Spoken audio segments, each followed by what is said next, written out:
ఇక డీటెయిల్స్ చూద్దాం. నేపాల్ ని భారీ వరదలు ముంచెత్తుతున్నాయి. ఈ ప్రకృతి విపత్తులో సుమారుగా 320 మంది భారతీయులు గల్లంతైనట్లుగా సమాచారం అందుతోంది.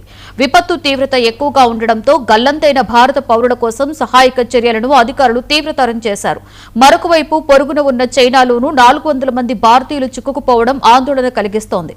ఇక నేపాల్ వరదల్లో గల్లంతైన వారిలో భారత మూలాలున్న 100 మంది కూడా ఉన్నారని తెలుస్తోంది.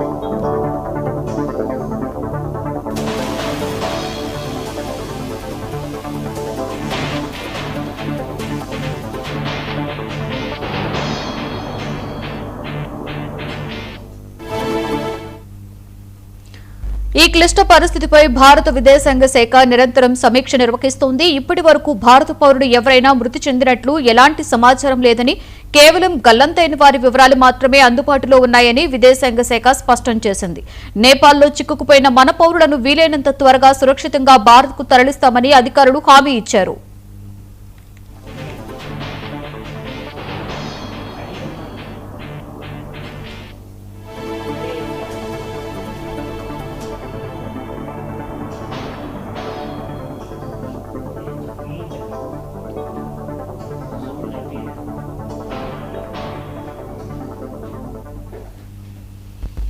భారత్ ఇప్పటికే నేపాల్ కి 60 టన్నుల సహాయ సామగ్రిని అందించగా అవసరమైతే మరిన్ని రవాణా చేయడానికి సిద్ధంగా ఉంది. సహాయక చర్యల కోసం ఎన్డీఆర్ఎఫ్ బృందాలను కూడా రంగంలోకి దించేందుకు ప్రణాళికలు సిద్ధం చేశారు. నేపాల్ కి అవసరమైన అన్ని రకాల సహాయ సహకారాలను అందిస్తామని భారత విదేశాంగ శాఖ పునరుద్ఘాటించింది.